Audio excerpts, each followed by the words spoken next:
নমস্কার, আমি ডক্টর অশোক কুমার চ্যাটার্জি, একজন হোমিওপ্যাথ চিকিৎসক। আজকে আমি আলোচনা যে বিষয়টি নিয়ে করব, তার আগে আমাদের পরম শ্রদ্ধেয় হোমিওপ্যাথির জনক স্যার খ্রিস্টিয়ান ফ্রেডারিক স্যামুয়েল হ্যানিম্যানের শ্রীচরণে শতকোটি প্রণাম জানিয়ে আমি আজকে আমার আলোচনা শুরু করছি। আজকের বিষয় হচ্ছে টনসিলাইটিস। টনসিলাইটিস সম্বন্ধে বলতে গেলে আগে টনসিলের ব্যাপারটা একটু বুঝিয়ে বলা দরকার। গলার মধ্যে পেছনের দিকে জিভের শেষের দিকে আলজিভের নিচে ডান ও বাঁ দুই পাশের দুটি গ্রন্থি বা গ্ল্যান্ডের নাম হচ্ছে টনসিল। টনসিল হলো 1.5 সেন্টিমিটারের মতন একটা ডিম্বাকার লাল রঙের মাংসপিণ্ড বা টিস্যু প্যাড। আসলে এটি লসিকা গ্রন্থি বা লিম্ফয়েড টিস্যু দিয়ে তৈরি। এটা আমাদের দেহে নিজস্ব প্রতিরক্ষা ব্যবস্থা বা ইমিউন সিস্টেমের অংশ, অর্থাৎ ডিফেন্সিভ সিস্টেম। শরীরের রোগ প্রতিরোধের জন্য অ্যান্টিবডি তৈরি করে।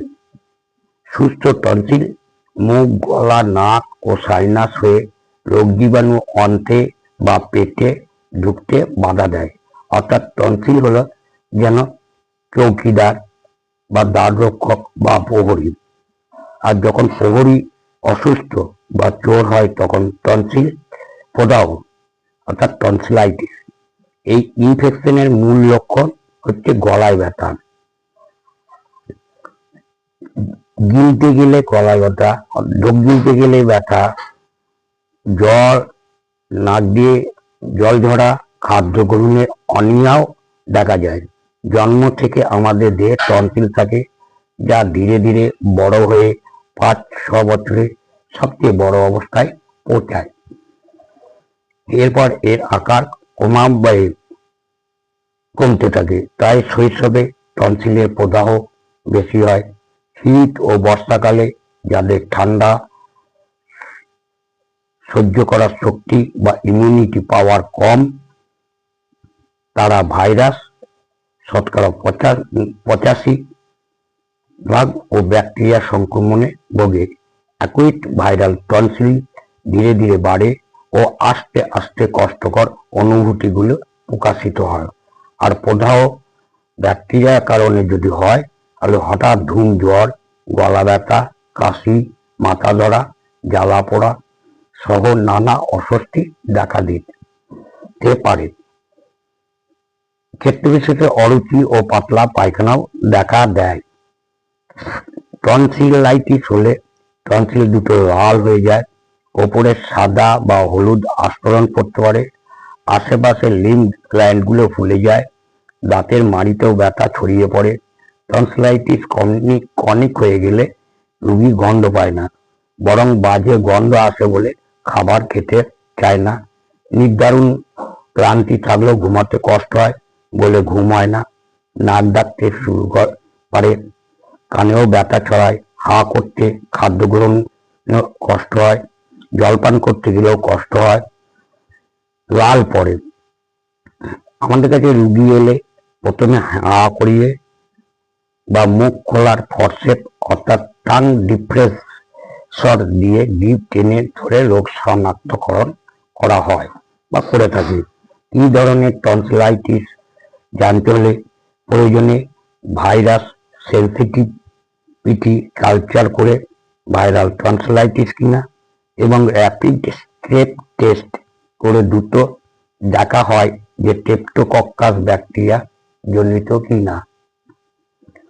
রক্তে টিসি, ইএসআর, হিমোগ্লোবিনও দেখা হতে পারে। রোগ জটিল হলে, শ্বাসকষ্ট হলে গলার আলট্রাসোনোগ্রামও করা হয়। অ্যালোপ্যাথি মতে প্যারাসিটামল বা ট্রামাডল জাতীয় অ্যানালজেসিক ওষুধ দেওয়া যায় না, অ্যান্টিহিস্টামিন ও ব্রঙ্কোডাইলেটর দেওয়া হয়। সঙ্গে দিতে হয় অ্যান্টিবায়োটিক ও কুলকুচির জন্য অ্যান্টিসেপটিক মাউথওয়াশ। এমনিতে নুন গরম জলে গার্গেল করা যায়। রোগীর সামনে ধূমপান করা অনুচিত। পোষা প্রাণীর সংস্পর্শে এড়িয়ে চলতে হয়। অম্বল গ্যাস যাতে না হয় তেমন খাবার খেতে হয়। কোক জাতীয় নরম পানীয় ভালো নয়। টনসিলের জন্য আমাদের হোমিওপ্যাথিতে খুব সুন্দর সুন্দর ওষুধের কথা উল্লেখ করা হয়েছে। এই ধরনের সমস্যায় যদি আপনার বাড়ির কারো বা বাড়ির বাচ্চা দেখা হয়, অবশ্যই ভালো একজন হোমিওপ্যাথ চিকিৎসকের কাছে নিয়ে যান এবং সঠিক হোমিওপ্যাথিক চিকিৎসার দ্বারা আপনার বাচ্চা বা আত্মীয় স্বজনকে সুস্থ করে তুলুন। এছাড়া আয়ুর্বেদেও কিছু চিকিৎসা আছে। এখন আমি সেসব না বলে আর কি করা যেতে পারে, সেক্ষেত্রে দেখা যায় সবকিছু বিফল হলেও খুব কম ক্ষেত্রে টনসিলেক্টমি অপারেশন করে টনসিল বাদ দিতে হয়। দেখতে হবে লোয়ারে যেন কিছু না থাকে।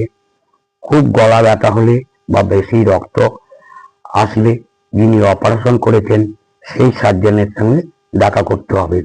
অপারেশনের পর অত্যন্ত দিন 10 বিশ্রামে থাকতে হবে। এই সময় পভিডিন আয়োডিন জাতীয় মাউথ ওয়াশ ব্যবহার করতে হবে। সাবধানে দুবেলা দাঁত মাজতে হবে।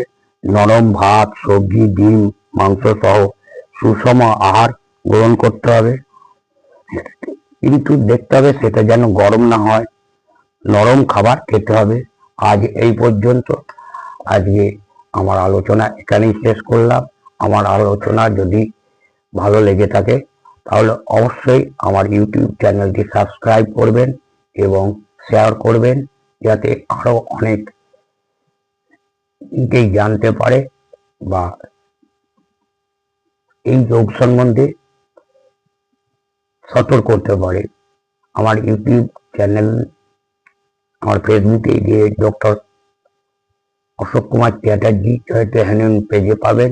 তাছাড়া ফেসবুক প্রোফাইলে অশোক চ্যাটার্জি, ওখানেও আপনি লিঙ্ক পেয়ে যাবেন। ইউটিউবে গিয়ে doctor Ashok Kumar Chatterjee DHMS search করলেই আমার ইউটিউবের সমস্ত ভিডিও দেখতে পারবেন। আজ এই পর্যন্ত। সকলে ভালো থাকুন, সুস্থ থাকুন, আনন্দে থাকুন। জয় টু হ্যানুম্যান। শুভরাত্রি।